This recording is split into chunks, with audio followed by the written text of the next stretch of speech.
ಇದು ಜ್ಯೋತಿಷದ ಭವಿಷ್ಯದಲ್ಲಿ ಹೆಂಗೆ ಅಂದರೆ ಒಂದು ಸಂಕ್ರಾಂತಿಯ ಫಲ, ಇನ್ನೊಂದು ಯುಗಾದಿಯ ಫಲ. ಸೂರ್ಯನನ್ನು ಮೊದಲು ಮಾಡೋದು ಒಂದು, ಚಂದ್ರನನ್ನು ಇಟ್ಕೊಳ್ಳೋದು ಒಂದು. ಈ ಸಂಕ್ರಾಂತಿ ಫಲದಲ್ಲಿ ಸೂರ್ಯ ಉತ್ತರಾಯಣದ ಕಡೆ ಹೋಗ್ತಾನೆ.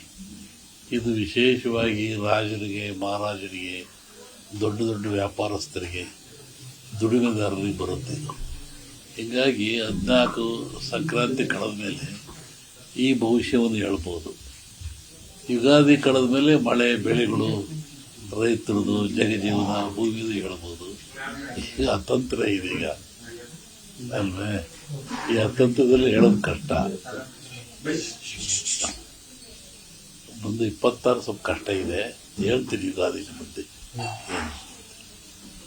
ಸಾಕಷ್ಟು ಜನರಿಗೂ ಕೂಡ ಒಂದು ಹೊಸ ನಿರೀಕ್ಷೆಗಳು ಈ ವರ್ಷ ಬಹಳಷ್ಟು ಕಹಿ ಘಟನೆಗಳು ಬಹಳಷ್ಟು ಜನರಲ್ಲಿ ಆಗಿ ಹೋಗಿದ್ದಾವೆ. ಇದಕ್ಕಿಂತ ಕಷ್ಟ ಆಗುತ್ತೆ ಮುಂದೆ 26. 25 ನಡೀತಲ್ಲ, ಇದಕ್ಕಿಂತ ಕಷ್ಟ ಆಗುತ್ತೆ. 8-10% ಜಗತ್ತೇ ಮುಳುಗಿ ಹೋಗೋ ಲಕ್ಷಣ ಇದೆ. ಯುಗಾದಿಲಿ ಹೇಳ್ತೀನಿ ಅದೆಲ್ಲ.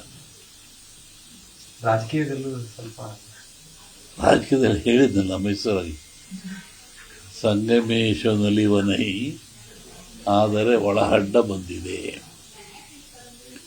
ಹಿಂದೆ ಹೇಳಿದ್ದೆ ನಾನು, ಹಾಲುಮತ ಸಮಾಜದವ್ರ ಹತ್ರ ಅಧಿಕಾರವರು ಬಿಡಿಸ್ಕೊಳ್ಳೋದು ಕಷ್ಟ ಅಂತ.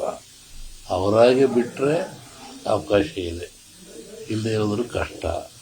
ಸಂಕ್ರಾಂತಿ ಕಳಿಬೇಕು, ಆಮೇಲೆ ಅರಸನ ಭಂಡಾರ, ಬಡ್ಜೆಟ್ಟು ಇದೆಲ್ಲ ಆಗಬೇಕು. ಆದಮೇಲೆ ಅವರಾಗಿ ಬಿಟ್ಟರು ಸಾಧ್ಯ ಇದೆ, ಇಲ್ಲದವರು ಕಷ್ಟ ಇದೆ. ಇಡೀ ದೇಶದ್ದೇ ನೋಡೋದಾದ್ರೆ ಅಂತಂದರೆ ಇಡೀ ದೇಶದ್ದೇ ನೋಡೋದಾದ್ರೆ ರಾಜಕೀಯ ಪರಿಸ್ಥಿತಿ ಹೇಗಿರುತ್ತೆ ಅಂತ ಕೇಳ್ತಿದ್ದಾರೆ. ಸೆಂಟ್ರಲ್ಲಿ ಸ್ವಲ್ಪ ಕಷ್ಟ ಆಗುತ್ತೆ. ಇದು ಕೇಳಿದ್ದಾನೆ, ಅರಸನ ಅರಮನೆಗೆ ಕಾರ್ ಮೋಡ ಕವಿದಿತ್ತು ಅಂತ ಹೇಳಿದ್ದ, ಹೇಳಿಕೆ ಬಂದೆ. ಇದನ್ನು ಮೊನ್ನೆ ಹೇಳಿದ್ದಾನೆ, ಸಂಕ್ರಾಂತಿ ಕಳಿಬೇಕು, ಆಮೇಲೆ ಅರಸನ ಭಂಡಾರ ಬಡ್ಜೆಟ್ಟು ಕಳಿಬೇಕು. ಅವರಾಗೆ ಬಿಟ್ಟರೆ ಅವಕಾಶ ಇದೆ. ಗುರುಗಳ ನನ್ನೊಂದು ಪ್ರಶ್ನೆ ಇದೆ. ಮಹಿಳೆಯರಿಗೆ ಇರುವಂತ ಬಂಗಾರದ ಬೆಲೆ ಇಷ್ಟೊಂದು ಹೆಚ್ಚಿಗೆ ಆಗ್ತಾ ಇದೆಯಲ್ಲ, ಇದಕ್ಕೆ ಯಾವ ರೀತಿ ಮತ್ತು ನನಗೆ ಸಂಬಂಧಪಟ್ಟದ್ದಲ್ಲ.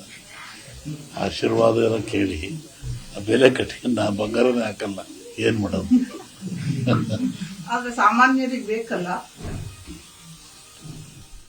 ನಿರ್ಭೀತ, ನಿಷ್ಪಕ್ಷಪಾತ, ವಿಶ್ವಾಸಾರ್ಹ ಸುದ್ದಿಗಳಿಗೆ ಹೆಸರಾಗಿರುವ ನ್ಯೂಸ್ 18 ಕನ್ನಡ ಈಗ ಆಪ್ನಲ್ಲೂ ಲಭ್ಯವಿದೆ. ದಯವಿಟ್ಟು ಇಲ್ಲಿರುವ QR ಕೋಡ್ನ ಸ್ಕ್ಯಾನ್ ಮಾಡಿಕೊಂಡು ಆಪ್ ಡೌನ್ಲೋಡ್ ಮಾಡೋದಕ್ಕೆ ಮರಿಬೇಡಿ. ನಿಮ್ಮ ಬೆಂಬಲ ಹೀಗೆ ಸದಾ ನಮ್ಮೊಂದಿಗಿರಲಿ. ಧನ್ಯವಾದ.